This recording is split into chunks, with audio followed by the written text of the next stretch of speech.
Hola, buenos días a Montevideo y muchas gracias a ti, Federico y Sputnik, por la invitación a hablar sobre los problemas del mundo. Exactamente, Carlos, por eso precisamos tu ayuda. La región latinoamericana sigue con mucha atención porque así se definen cosas, se han definido cosas que impactan obviamente en todo el mundo, pero particularmente por la coyuntura que vive el planeta hoy. Aquí en Latinoamérica es bien importante lo que va a pasar. Estamos hablando de los 75 años de la ONU, que nació con una fuerza arrolladora, Carlos, como el organismo donde las naciones finalmente dejaban de ir a la guerra para agarrar la diplomacia, ¿no?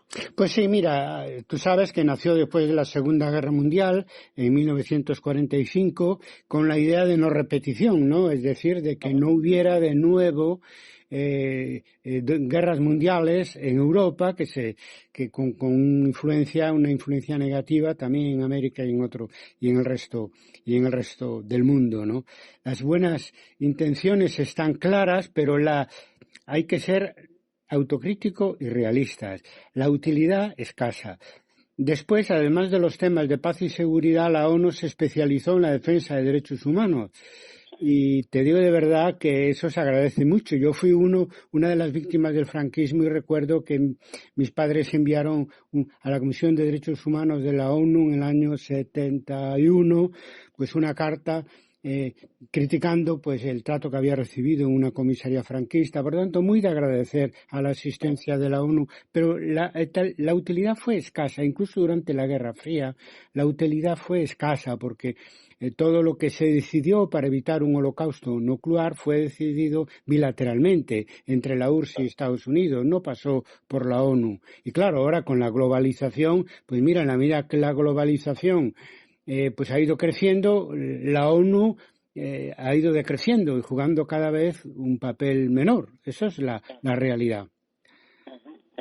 Habría que ver entonces quizás alguna de esas razones que llevaron a una institución que estaba llamada a ser referente sin duda para muchas cosas en este espacio de discusión, pero no de avance colectivo en las decisiones. Carlos, ¿tú puedes identificar algunas razones que llevaron a este estado actual de las cosas? Yo creo que la razón principal son los estados que no han querido ceder prerrogativas y atribuciones a un organismo internacional.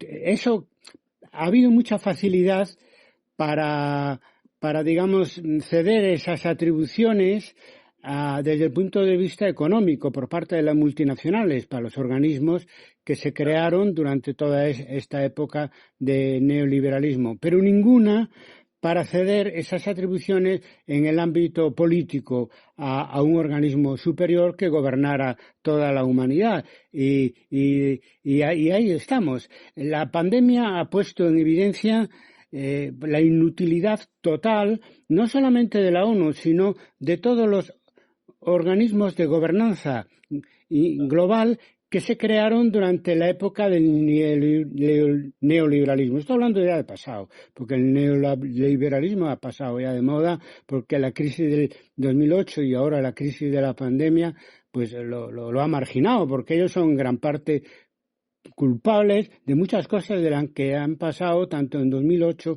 como ahora en 2020. Hombre, por decirte que como elemento significativo que la Organización Mundial de la Salud, que es un organismo de la ONU, en un momento tan grave como esto, por falta de atribuciones, se dedica exclusivamente a dar información. Es un centro de información que se agradece, pero sin atribuciones y capacidad ejecutiva ninguna. Por lo tanto, la ONU está en este momento atravesando una situación irreversible de crisis agravada por el abandono de Trump en cuanto a no querer ya seguir financiando la ONU y un año antes, en el 2018, el abandono de Estados Unidos de la Comisión de Derechos Humanos, ¿no? Toda la situación está muy mal, pero como creo que hemos... También, Carlos, cuando Exacto.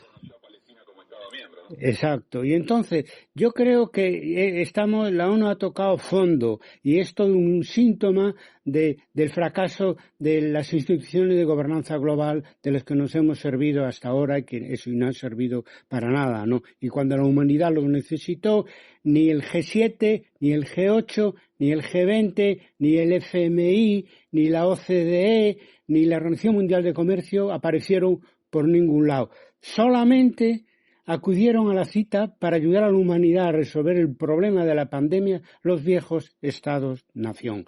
Y esos viejos Estados-nación hay que reconocer que están superados por la historia en este tránsito del siglo XX y al siglo XXI. Por eso que yo creo que si la ONU va a jugar en el futuro inmediato un papel, tiene que ser ya a estas alturas, después de todo lo que hemos hablado aquí en esta entrevista y de todo lo que ha pasado, como embrión de un futuro gobierno mundial. Yo creo que la Asamblea General de la ONU tiene que pasar a ser elegida democráticamente, tiene que haber una constitución mundial democrática, tiene que haber un gobierno mundial elegido democráticamente.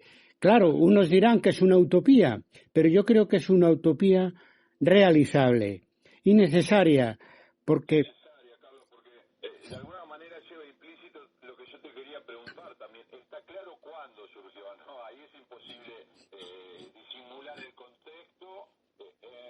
Gracias a qué países se da este paso de tratar de resolver colectivamente los problemas mundiales, pero también hay una representación en ese máximo órgano, que es el Consejo de Seguridad, que quedó anclado en el pasado. Y allí, si bien hay declaraciones de la necesidad de reformular la gobernanza mundial, los que están allí, y sobre todo algunos, no tienen ningún interés de que eso cambie. Bien, pues tendrá que morir mucha más gente. Estamos cerca del 1.000.000 de muertos por el COVID-19. Y uno, vista las amenazas globales que vienen, que pueden venir por la vía de pandemias, pero puede venir también por el cambio climático, comparado con eso, la amenaza que suponía el terrorismo internacional a partir de la caída de las Torres Gemelas, todo eso es que no es nada. Las verdaderas amenazas vienen del maltrato que ha recibido la naturaleza por parte de la sociedad actual y de la enorme alegría codiciosa de las grandes multinacionales que se han preocupado más de llenar el bolsillo de sus accionistas que de gobernar el mundo, porque ellos tenían esa posibilidad y habían asumido de una manera no democrática el gobierno de la economía, que es como decir gobernar el mundo en los años anteriores. Por lo tanto, yo me pregunto, ¿cuántos más millones de personas tendrá que morir para que la sociedad civil y la sociedad política, los estados, pero también los movimientos sociales, los líderes, los partidos, los académicos, todo el mundo, nos juramentemos para que exista un gobierno mundial democrático capaz de hacer frente a unas amenazas que son globales y que desbordan, como lo estamos viendo completamente, el ámbito de los estados nacionales. Tenemos esperanza porque somos neoilustrados y por lo tanto somos optimistas, pero la situación a corto plazo, en cuanto a conciencia por parte de los políticos de la necesidad de un gobierno mundial, es escasa. Incluso a un lado y al otro de la ideología, todos los políticos están circunscritos al ámbito del Estado respectivo, que es donde se eligen cargos, se tienen puestos y donde se piensa que reside el ámbito de la política. Pero el ámbito de la sociedad, de la economía, de la naturaleza hace mucho que es global y la política sigue siendo nacional, estatal. Y eso por algún lado tiene que romper y se está rompiendo con estos efectos tan nefastos donde están pagando tantos inocentes por la ineficacia y la incapacidad de políticos y de intelectuales. Todos nos movemos en la misma dirección de incapacidad de ver que el mundo global tiene que ser gobernado globalmente, por supuesto de una manera democrática. Digamos que también cuando surge la ONU, surge un mundo occidental de de mayor peso, digamos, y ahí estaba esa alianza posguerra Europa, Estados Unidos, que fue delineando, que fue armando el mundo en el que vivimos, por lo menos de esta parte del mundo, del occidente, justamente. El deterioro de las relaciones Estados Unidos-Europa, de alguna manera, han acompañado el deterioro de la ONU como organismo de referencia. Sí. Nadie le hace caso a lo que dice la ONU. Así es cierto. Así es cierto. Es decir, hay un problema norte-sur, pero hay un problema también este y oeste. Pero ahora también eso ha cambiado, porque en el este está China, está India principalmente, y que son parte de los BRICS y son potencias, sobre todo China, económicamente poderosas, con amplísimas relaciones en todo el mundo y por lo tanto ya tienen su parte de responsabilidad en los problemas que tiene la gobernanza global, que prácticamente no existe. Y ahí, más bien, lo que hay es que también hacerle la misma pregunta a los dirigentes chinos que hacemos a los dirigentes europeos o a los dirigentes norteamericanos. Es decir, ¿qué vais a hacer? O sea, ¿está dispuesto a renunciar China a lo mismo que Estados Unidos o Europa a una serie de prerrogativas para crear un órgano ejecutivo con capacidad global para hacer frente a las amenazas globales?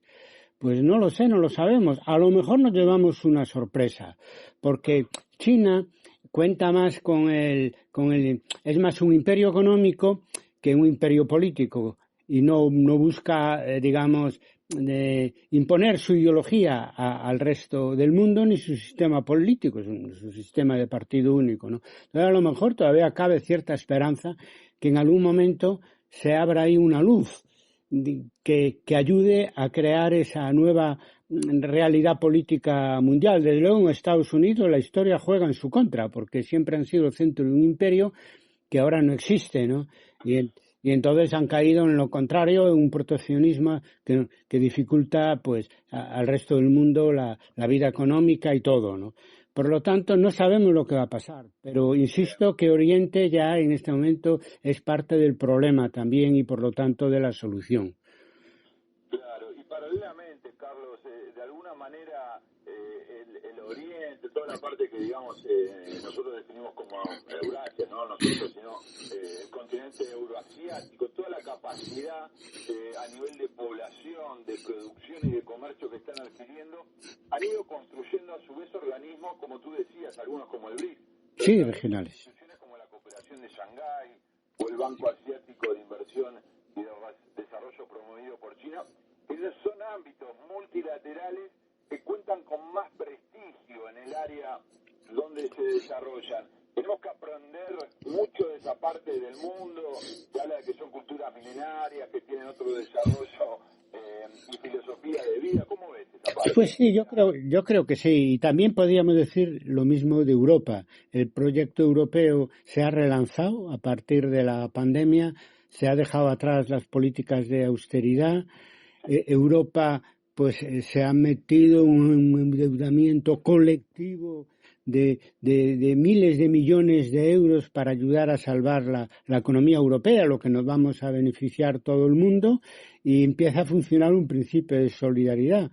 Es decir, que ves, yo ahí encuentro una primera reacción que no veo ni al oeste ni al este ni ninguna otra parte del mundo frente a la pandemia. Es decir, es la hora de unirnos, de ser solidarios entre nosotros y de crear organismos regionales, podemos decir, si hablamos de un ámbito mundial, con capacidad política, de hacer política y de hacer política económica. Europa está dando un giro en este momento que podría servir de ejemplo no solo a América del Norte, que tiene sus propios acuerdos con otros países, etcétera, sino también al mundo de Oriente, porque todo eso es verdad, es así lo que tú dices, pero es que ahora el problema ya no es la región del planeta donde habites. El problema es el mundo entero. Y pienso que el ejemplo europeo, yo que he sido tan crítico respecto al abandono del proyecto europeo en la época del neoliberalismo, como ahora lo estoy siendo, respecto a los actuales organismos de gobernanza global, sin embargo, tenemos que reconocer, porque en España lo estamos viviendo muy en primera fila, mejor que nadie, que Europa ha sabido, más allá de las ideologías, ha sabido reaccionar y retomar el proyecto europeo, generando una política económica común, que ya no se trata de que el norte acabe con el sur, que es lo que pasó durante la crisis del año 8, sino de crear mecanismos de solidaridad interna y tal. Si el proyecto europeo se relanzara a partir de una Europa que no sería solo la Europa de los mercaderes, sería una Europa política, una Europa social, podría ser un elemento de referencia, naturalmente, para que eso se hiciera a nivel mundial. Hombre, Europa ya no juega el papel en el mundo que jugó en el siglo pasado, pero por lo tanto quienes tendrían que dar más ejemplo en ese sentido es América del Norte y Euroasia.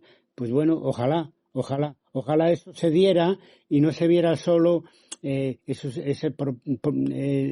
interno de las regiones en las que trabajan esos organismos, sino la realidad mundial que nos afecta a todos, porque si hay como ahora una recesión en comercio mundial, la hay para todo el mundo, y si hay una pandemia que mata a las personas indistintamente de su clase social, también lo hacen indistintamente en función de la zona del planeta en la que se viva.